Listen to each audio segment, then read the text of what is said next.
Ayan, sorbe tayo sa rice field ni ma'am.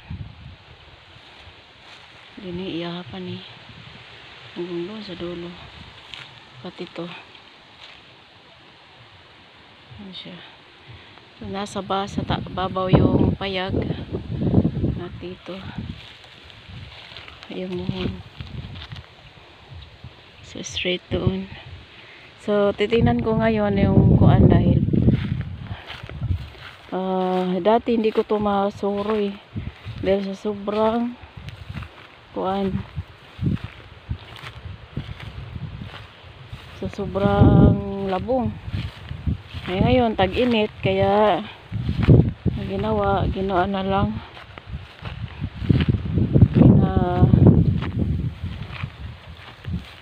sunog.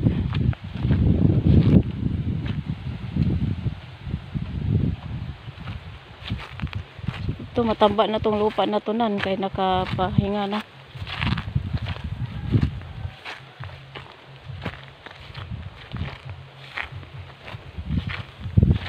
Kininan o apila nig sunog.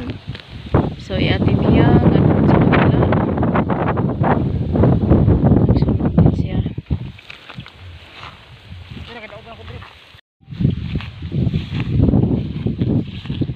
So ready na ito para sa taniman. Hindi ko pa mabilang kung ilan yung kahon nito kasi marami.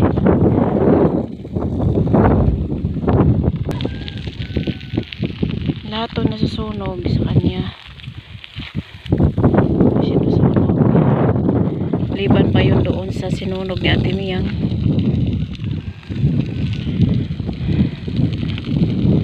Tapos pag dito ka na, ang liit na tingnan sa bahay kasi malayo na.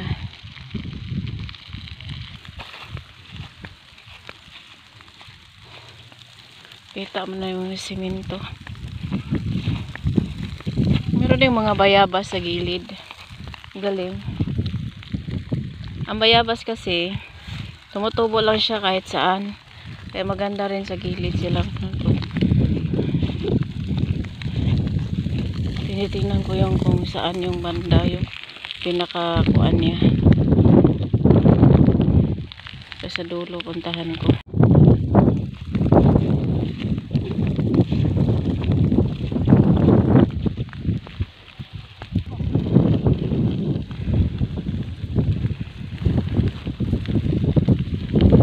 So ito siyang rice field na to, makakuan to siya malaki din ang kuan kahon. Oh!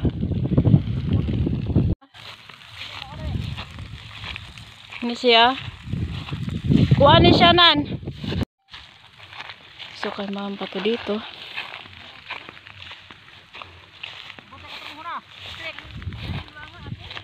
Oh, apel ni.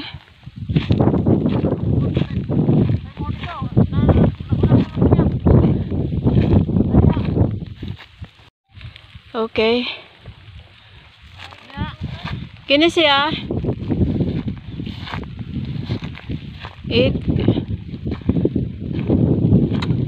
Asa tong bayabas to ara. Diyos ko, laki. Ha? Len.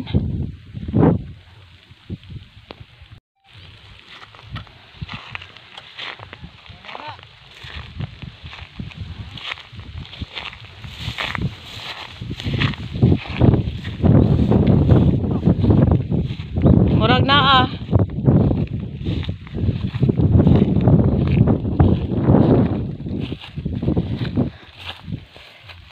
Wala na.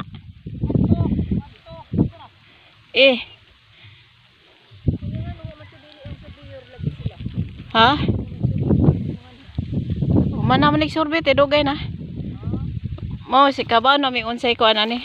Si Piri lang nakakabalo ba. Mo nga ang gitanon ako kini siyang boundary.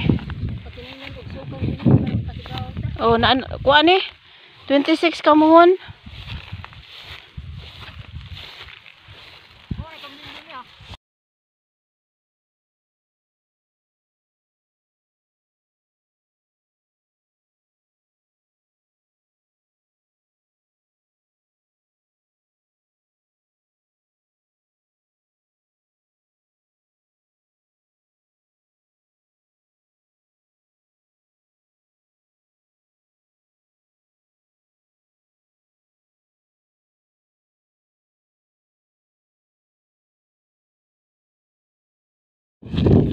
Maunay mo ni ma'am.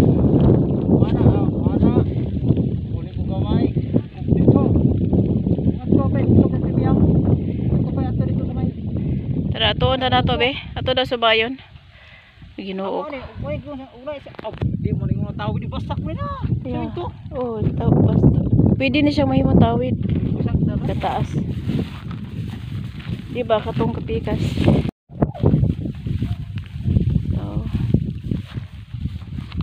So mo ni sunod na area. 5,000 plus square meter. Or 5,000 plus.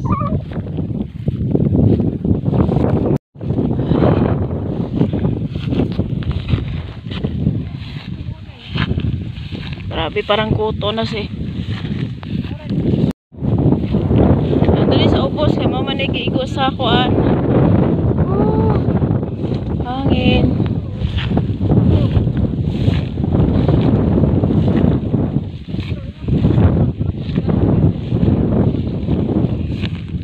So asa nindot ang tabay aninan? Nanay baka?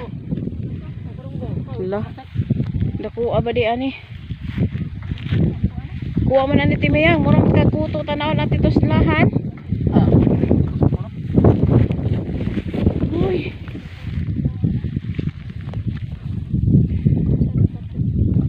Asa te?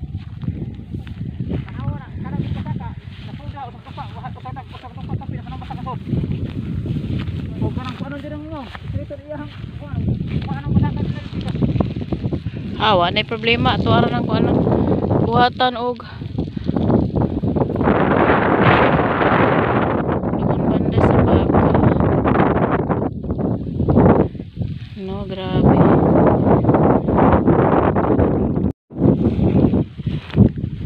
Ting tabanog ngayon dito.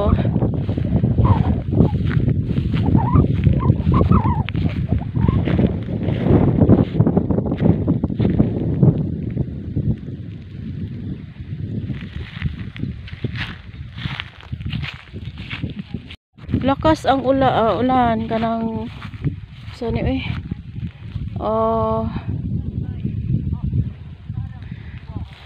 hangin kay lahat ng dinauban na yan kay mama sa doon sa kabila. So kailangan anuhin siya para habang wala pang ulan nasusunog siya, kikita na namin yung boundary. So meron din, excuse me. So meron din sa kabila na kuan 5,000 plus square meter. So malalaki siya na kuan na kahon. Kaya si baka marami yung tambok nito na kuan. So before to siya taniman, ayusin mo na yung mga simento nito.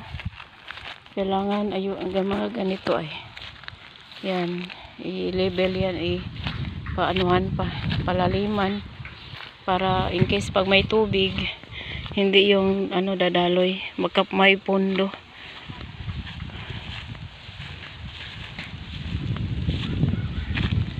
Nan! Okay.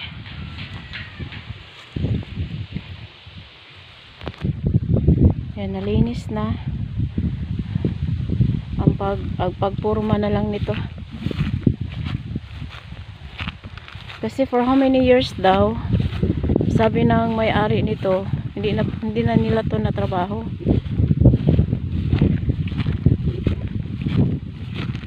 Kasi namatay na yung nagtrabaho.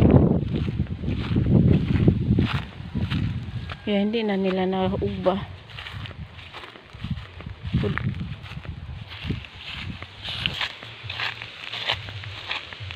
Oo, ganyan kakuan ang damo.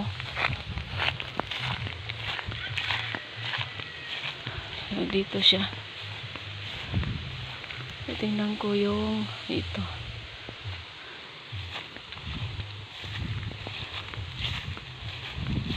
So meron kaming papakyawin din dyan na kawayan. Gamitin namin sa kabila.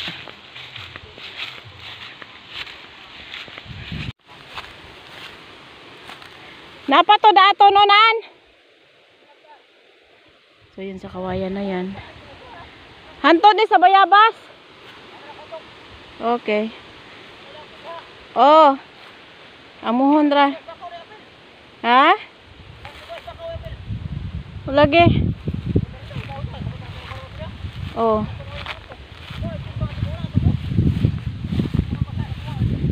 Kini siya apil ne. Okay. Mo man ay last tong kuayan, di ba?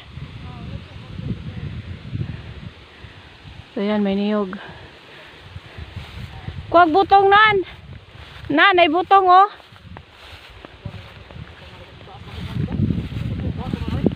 Kuan siya, PVC siya, isuod ba?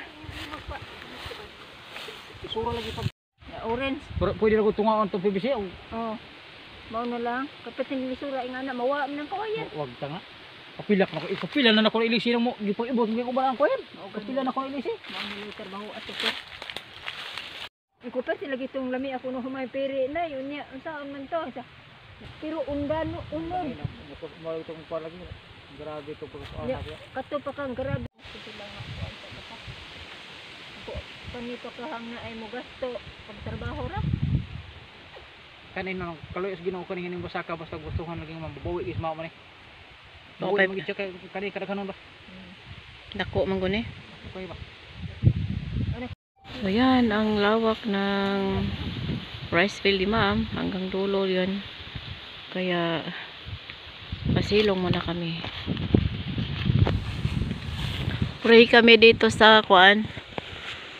Landong. Mayroon ding big tree dito nga mango.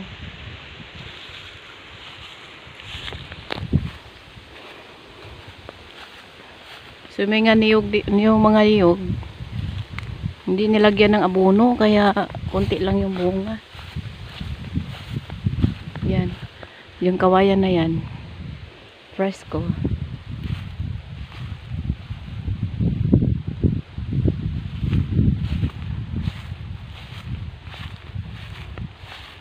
Dito maganda sa kambing dahil maraming kipi-kipi. Ito, ganyan yan. Yan, gising. Pag kinakuan mo na, tutulog agad. Gamot din yan siya sa bughat. Ang nabinat.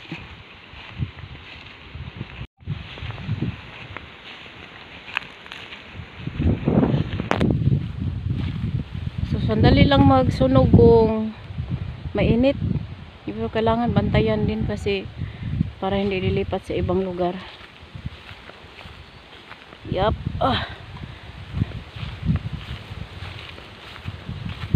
So, ang natira na sa lupa sa may-ari, yan na lang, banda dyan. Ang pinaka-big nila, yan ang bininta nilang lupa.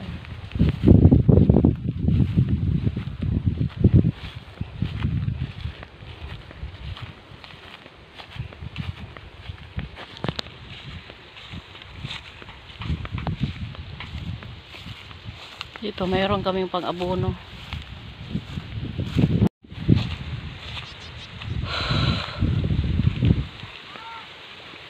So dito banda, hindi pa namin ito sinilab kasi baka pupunta dito kay nanay.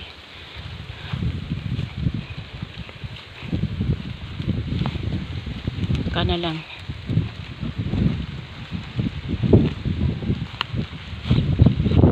Lakas ng hangin.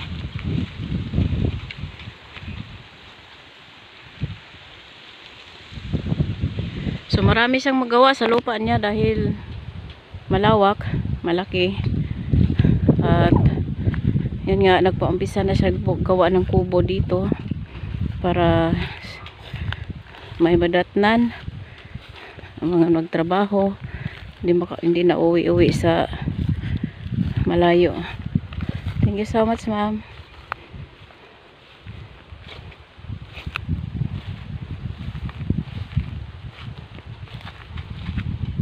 So ganito ano dito, sobra kainit. Ganito ang mga itsura sa mga damo. Merong iba mga kalabaw baka nag-shade na sila ng green. Naglagay kami ng tolda para silong sa nagkubkub ng kuan. Nagkuha ng mga tambak dito. So ito yung itsura. Tapos na, init.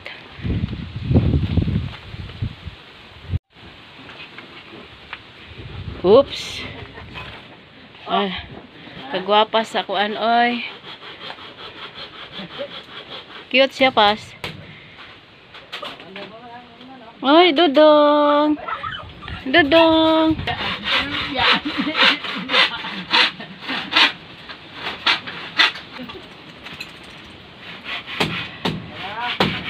So lugpit na lang dong. Thank you sa kuan, nice nga kusina oh. Di na ni makuot. Ay bota na nato mo plato ate. Unya. Thank you pas. Nice design. Ay Pastor Palma ang nag-design yan. Parang mga bangkaw pas no? Hala, kita kayo do dito oh. Kita kayo ba dito presko. Cute.